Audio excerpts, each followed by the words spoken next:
कुमार मिश्रा इतिहास विषय के साथ आपके बीच उपस्थित हूँ। सरस्वती ग्रुप ऑफ कॉलेजेस के इस डिजिटल प्लेटफॉर्म पर आप सभी का स्वागत है। हम सभी आज बीए प्रथम वर्ष इतिहास विषय में जो चैप्टर है वह बलबन के राजत्व सिद्धांत के बारे में इस वीडियो के माध्यम से हम सभी आज अध्ययन करेंगे। बलबन के राजत्व सिद्धांत को पढ़ने पे हमको किन किन उद्देश्यों की प्राप्ति होती है, आइए हम सभी उसकी चर्चा करें।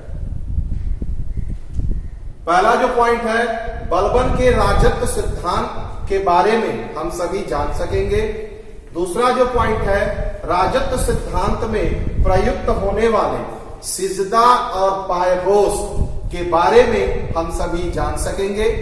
तीसरा जो पॉइंट है, बलबन के राजत्व सिद्धांत को प्रभावशाली बनाने के लिए बलबन ने किन किन कदमों का इस्तेमाल किया, कैसे किया, इसके बारे में हम सभी जान सकेंगे। आइए हम सभी बलबन के राजत्व सिद्धांत के बारे में अध्ययन करें। बलबन का राजत्व सिद्धांत। बलबन का राजत्व सिद्धांत शक्ति, प्रतिष्ठा और न्याय पर आधारित था। शक्ति, प्रतिष्ठा और न्याय पर आधारित था। उसके राजत्व सिद्धांत का स्वरूप फारसी राजत्व के सिद्धांत पर आधारित था। इसके साथ ही साथ बलबन दिल्ली सल्तनत का प्रथम सुल्तान था जिसने राजत्व सिद्धांत की ओर लोगों का ध्यान आकर्षित किया। इसके पहले किसी भी सुल्तान ने राजत्व सिद्धांत की तरफ कोई ध्यान नहीं दिया था। इसके साथ इस राजत्व सिद्धांत का स्वरूप कैसा हो, इसके बारे में उसने अपना विचार विस्तृत रूप से रखा था। इसके साथ ही साथ बर्नी के द्वारा बनाई गई उसकी वसाया का मतलब होता है वसीयत में बलबन के राजत्व सिद्धांत के बारे में विस्तार पूर्वक वर्णन किया गया है। बलबन के राजत्व सिद्धांत में कौन कौन सी विशेषताएं थी, इसके बारे में हम सभी अध्ययन करें। पहला पॉइंट है कि बलबन के राजत्व सिद्धांत के अनुसार राजा को राजवंश से संबंधित होना चाहिए। फिरदौसी के द्वारा रचित शाहनामा में उसने स्वयं को अफरासियाव वंशज का बताया है, लेकिन इस वंशज की प्रमाणिकता इतिहासकारों ने नहीं की है। आगे चल करके उसने राजत्व में उच्च कुल और निम्न कुल के व्यक्तियों में अंतर स्थापित करने के महत्व को महत्वपूर्ण बताया है। दूसरा पॉइंट है, बलबन ने राजत्व को एक दैवीय संस्था मानते हुए कहा है कि सुल्तान पृथ्वी पर ईश्वर का प्रतिनिधि होता है, यानी कि ईश्वर का प्रतिनिधि, इसको नियाबत एक खुदाई भी कहा गया है। इसके साथ ही साथ उसका स्थान केवल पैगंबर के बाद ही होता है। सुल्तान को कार्य करने की प्रेरणा व शक्ति ईश्वर या अल्लाह के द्वारा प्राप्त होती है। अतः किसी भी साधारण जनता को उसके द्वारा किए गए न्याय या कार्य या किसी भी कार्यों की किसी भी प्रकार से कोई भी आलोचना नहीं करनी चाहिए। बलबन के राजत्व के अनुसार सुल्तान का हृदय ईश्वर की कृपा का विशेष भंडार होता है, यानी कि ईश्वर की कृपा, कोई भी हम अगर बुरे हालात से अगर गुजरते हैं तो हम सीधे भगवान या अल्लाह या ईश्वर, जिसको अपना हम इष्ट मानते हैं, हम उसके पास पहुंचते हैं और अपनी विनती करते हैं कि हमको इस कष्ट से, इस समस्या से उबारिए। तो ठीक उसी प्रकार बलबन ने भी अपने आप को कहा कि सुल्तान का हृदय ईश्वर की कृपा का विशेष भंडार है, यानी कि किसी भी प्रजा को, किसी भी जनता को किसी प्रकार का कोई कष्ट है तो सीधे हमारे पास आए और उस समस्या का निदान हम अपने हिसाब से करेंगे। अतः एक अनुग्रही सुल्तान को सदा अल्लाह के संरक्षण के छत्र में रहना चाहिए। अगला पॉइंट है, बलबन के राजत्व के अनुसार सुल्तान का निरंकुश होना आवश्यक है। उसने अपने पुत्र बुगरा खां से कहा था कि सुल्तान का पद निरंकुशता का सजीव प्रतीक है, किंतु बलबन का यह भी कहना था कि ईश्वर एक व्यक्ति को सुल्तान का पद इसलिए प्रदान करता है ताकि वह प्रजा के कल्याण के लिए कार्य करे और अपने कर्तव्यों के प्रति सदा सजग रहे।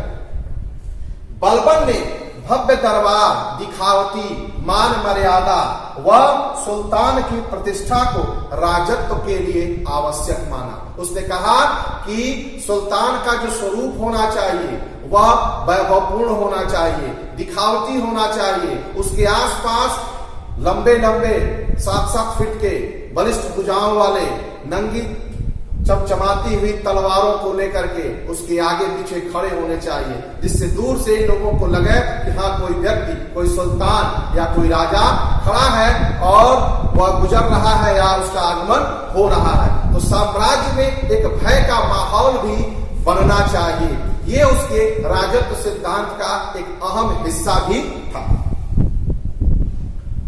सुल्तान की प्रतिष्ठा की स्थापना। बलबन ने सुल्तान की प्रतिष्ठा को स्थापित करने के लिए अपने आचार, विचार और व्यवहार में कई प्रकार के उसने परिवर्तन किए। उसने सबसे पहले सामान्य जनता से मिलना जुलना बंद कर दिया, अपने आप को एकाकी लगा रहने, इसके साथ साथ गंभीर लगा होने, इसके बाद ही साधारण जनता से उसने पूर्णतया मिलना बंद कर दिया। राज दरबार में केवल उसका वजीर ही उससे बातचीत कर सकता था और न कोई भी उससे बात नहीं करता था। इसके साथ ही साथ मैं आप लोगों को बताऊं कि वह जब दरबार में उपस्थित होता था तो दरबार में किसी को भी हंसना या रोना यह पूर्णतः वर्जित था। इतना ही नहीं, राज दरबार में एक वाक्य है, जब वो बैठा था और अचानक राज दरबार में उसके पुत्र की मृत्यु की जब खबर आई तो खबर आते ही वह डगमग नहीं हुआ, वह दृढ़ रहा, गंभीर रहा और राज दरबार में जैसे वह सामान्य प्रतिदिन रहता था ठीक वैसे ही उसी प्रकार उस साम्राज्य में वैसे बना रहा। वो बात अलग है जब दिल्ली दरबार की साम्राज्य में जो समस्याएं थी, समस्याओं को सुनने के बाद जब वो अपने कक्ष में गया तो अपने पुत्र की मृत्यु का समाचार सुनाई तो पहले ही पड़ गया था दरबार में ही। वह जा करके अपने शयन कक्ष में फूट फूट करके रोया था, लेकिन वह दरबार में एक संदेश दिया कि मेरे पुत्र के मृत्यु के बाद भी मैं दरबार में किसी के सामने अपने आंख से आंसू नहीं बनाया। इस सिद्धांत के द्वारा उसने अपने राजत्व के सिद्धांत को एक नया, एक अनूठा छाप प्रस्तुत किया। उसके बाद उसने अपने प्रतिष्ठा में वृद्धि करने हेतु दरबार में सिजदा और पायपोस की गैर इस्लामिक परंपरा को स्थान दिया। सिजदा का मतलब होता है घुटने पर बैठ करके सिर झुकाना।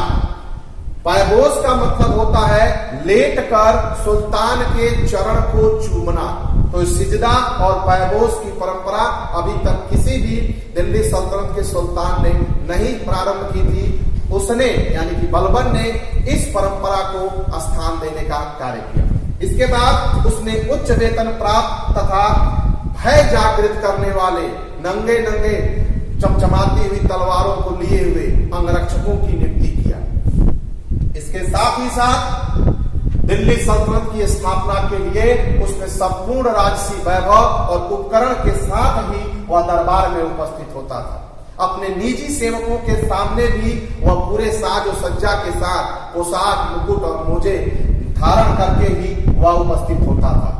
16वीं शताब्दी के एक लेखक ने उसके बारे में चर्चा किया है और कहता है कि लंबे चेहरे पर दाढ़ी थी और ऊंचे मुकुट से उसकी दाढ़ी की अंतिम छोर तक लगभग 1 गज की लंबाई होती थी।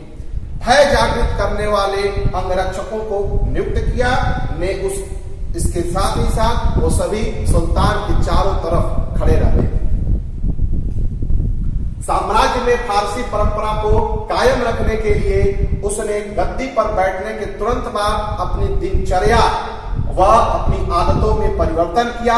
अपनी सामाजिक सभाओं में होने वाले नृत्य, संगीत, मद्यपान, इन सभी पर पूर्णतः प्रतिबंध लगा दिया। उसने फारसी परंपराओं का अनुकरण करते हुए अपने दरबार में सिजदा और पैगोस नामक गैर इस्लामिक परंपरा को भी स्थान दिया। इसके साथ ही साथ इस परंपरा को, सिजदा और पैगोस की परंपरा को, वही लोग पालन पूरी तरह से करते थे जो दरबार में सुल्तान से आकर के मिलते थे, जिन्हें उनके समक्ष आने का विशेषाधिकार प्राप्त होता था। उसने ऐसे शान शौकत वाले रिवाजों को शुरू किया जिसने बरनी के अनुसार दिल्ली के किसी अन्य सुल्तान ने इस प्रकार की परंपराओं का प्रारंभ नहीं किया था। आइए हम सभी चर्चा करते हैं इस चैप्टर से कौन कौन से महत्वपूर्ण प्रश्न बन सकते हैं। पहला प्रश्न है, बलबन का राजत्व सिद्धांत किस पर आधारित था? तो बलबन का राजत्व सिद्धांत शक्ति पर आधारित था। दूसरा प्रश्न है, पायबोस का क्या तात्पर्य है? तो पायबोस का तात्पर्य चरण चुंबन से। तीसरा प्रश्न है, नियाबत ए खुदाई का तात्पर्य किससे है? तो ईश्वर के प्रतिनिधि होने से इसका तात्पर्य। अगला क्वेश्चन है, राजत्व सिद्धांत में प्रयुक्त शब्द वसाया का क्या अर्थ होता है? तो वसाया का मतलब वसीयत। अगला प्रश्न है, दिल्ली सल्तनत के किस सुल्तान ने नृत्य, संगीत व मद्यपान पर पूर्णतः प्रतिबंध लगाया? तो बलबन ने इन सभी चीजों पर, नृत्य पर, संगीत पर और मद्यपान पर पूर्णतः प्रतिबंध लगाया। इसी के साथ हम सभी फिर आपसे नेक्स्ट वीडियो में मिलते हैं। Thank you.